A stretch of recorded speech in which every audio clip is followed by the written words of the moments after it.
I just thought, I'm so sick of this. Those kids are the same age as Jordan and are being gunned down.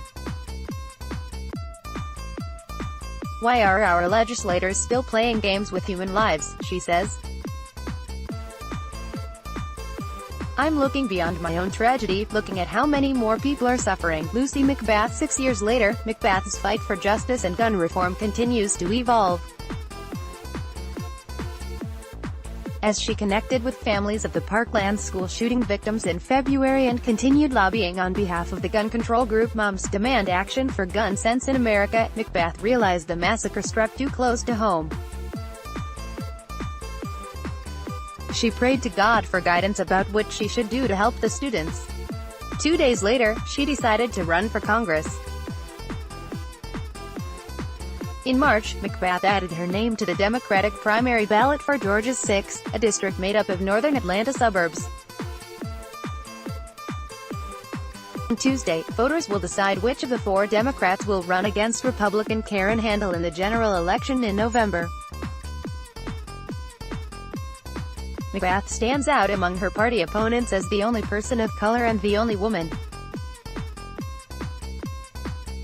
Kristen Goss, a public policy professor at Duke University who has been studying the gun debate since Columbine, says McBath's path to politics is not unusual.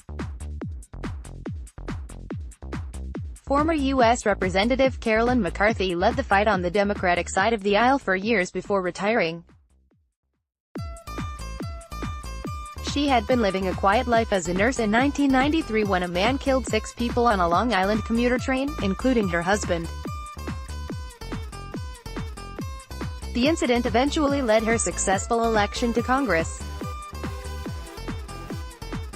McBath is also joining a wave of women across the U.S. who are stepping up to run for school boards, city councils and state houses. Like her, many have lobbied for gun control laws.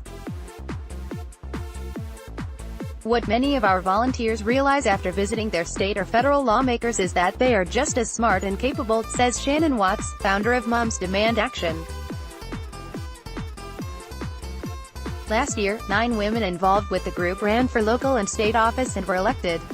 This year, dozens more are following their footsteps, Watts says. Turning grief into action, McBath recalls sitting on a couch, some 1,000 miles away, crying and screaming after she learned that Jordan was killed. It's the day after Thanksgiving in 2012. She had been visiting family in Chicago when Jordan's father, Ron Davis, who he had lived with in Jacksonville, Florida, called to break the news. Jordan and 3 of his friends were on their way to the mall when they stopped at a gas station to get gum and cigarettes. Dunn was parked next to the teen's red Dodge Durango. He didn't like the loud music, rap crap, as Dunn described it during his trial, and asked them to turn it down. Shortly thereafter, he began shooting, striking Jordan 3 times. Jordan's death unleashed a whirlwind of events and helped revive the activist inside McBath, who had been living in Georgia since becoming a Delta flight attendant in the early 1990s. She started questioning lawmakers, the clergy and anybody who would listen. She appeared on TV telling her story, attended rallies and knocked on doors on Capitol Hill. Oh my gosh, sigh, my life today absolutely nothing resembles, in no way, shape or form my life before Jordan was murdered, she says. McBath also attended Dunn's trials, learned about gun control laws and met with other survivors. I began to notice that I was no longer interested in flying. When I would go to work my mind was everywhere else, she says.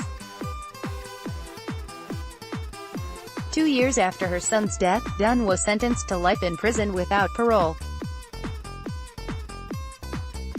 A jury found him guilty on multiple charges, commanding at least 60 years in prison, but the jury was hung on the murder charge related to Davis's death. Dunn sought to use the controversial Stand Your Ground law as his defense, saying that Davis threatened him and that he thought he saw a gun sticking out the teenager's SUV.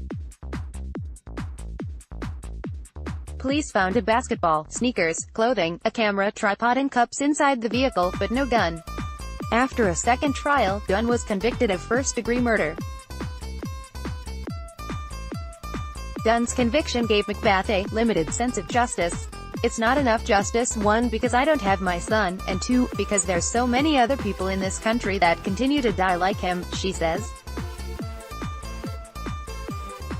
So she continued telling her story as a way to keep her son's name alive in people's minds, even if it meant reliving her pain. "For me, I was looking beyond my own tragedy, looking for the other tragedies that were most definitely going to happen if I didn't keep talking about this crisis," she says. And after nearly 3 decades as a flight attendant, she decided to retire in 2014 and became a national spokeswoman for Moms Demand Action for Gun Sense in America. Since then, she has traveled around the country to speak with lawmakers, meet survivors of gun violence, and even campaigned for Hillary Clinton in 2016. "My sense of purpose before was raising my child and making sure that he had what he needed to become a successful human being," McBath says. "Now, my purpose has shifted, raising a young black male." In 1994, McBath had given up on ever having a child due to several miscarriages when her miracle baby began growing inside her. "I was very, very careful.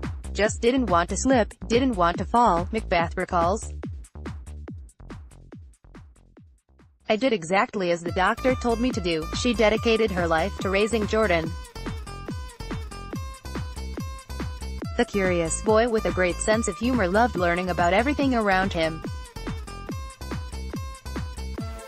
He disliked math but loved history and social sciences, and he was the one friends went to for advice, she says. The killing of Trayvon Martin in February 2012, McBath says, forced her to have the talk with her son about how to live and survive as a young black male in America. "I remember having that discussion with him, telling him, 'Sweetheart, because you're a young black male, you know, there are a lot of people in this world, in this nation that don't value you,'" she recounted. "And you have to be so careful where you go and what you do and who you talk to, because you know if you get into an altercation with anyone nowadays, people will take their guns out, and they'll shoot you." 9 months later, he was shot and killed. "I wasn't going to be quiet. I wanted everyone to know that Jordan was a good kid," she says. Jordan didn't deserve to die that way. Running for office, McBath says one of her biggest challenges to date began a few months ago. She had been campaigning for a seat in Georgia's House of Representatives, a race she felt comfortable in. When the Parkland shooting happened, and in a leap of faith, she decided to run for Congress instead. McBath hopes to unseat Handel, who is seeking re-election to a full term after she had shot her Democratic opponent, John Ossoff, in a runoff election in 2017 that turned into the most expensive House race in history. More than $50 million was spent by both parties and super PACs. But McBath is prepared for the challenge. She's picked up endorsements from several gun control groups and Emily's List, a political action committee that backs Democrats who support abortion rights. And while Jordan's death may have been the catalyst to her activism, politics and the fight for civil rights played an integral part of her youth. She was born in the Chicago suburb of Joliet, Illinois, and grew up traveling with her family to rallies around the state. As a teen, she dreamed of attending law school or becoming a lobbyist. In college, she interned on Capitol Hill for the NAACP, and worked as an aide for then Democratic State Senator Douglas Wilder in Virginia. Since entering the race for Georgia's 6th congressional district, McBath has been forced to expand her knowledge and deep dive into foreign policy, healthcare and other topics being discussed out of the White House and Capitol Hill. "My life's mission, I'm learning very rapidly. I just feel like the pace has accelerated while I'm running for office," she says.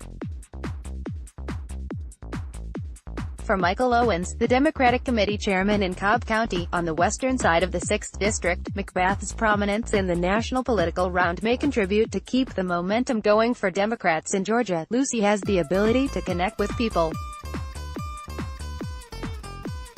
In a room full of people, I think she can connect with people one-on-one, Owens said. Bobby Capel, who quit his job as a local news anchor to enter the race, is centering his campaign around affordable healthcare and has declared his support for Obamacare. Kevin Abel, a businessman who immigrated from South Africa as a teenager, has criticized President Donald Trump's position on DACA and refugee settlements. And Stephen Knight Griffin, a former policy expert at the Centers for Disease Control and Prevention, also left his job in the hopes of running against Handel. All of them support gun control laws, but McBath has made it her campaign's top issue. "This is my life's mission, to make sure we put common-sense solutions in our existing gun laws, beyond just making sure that people live the way our Constitution says they are supposed to live," McBath says.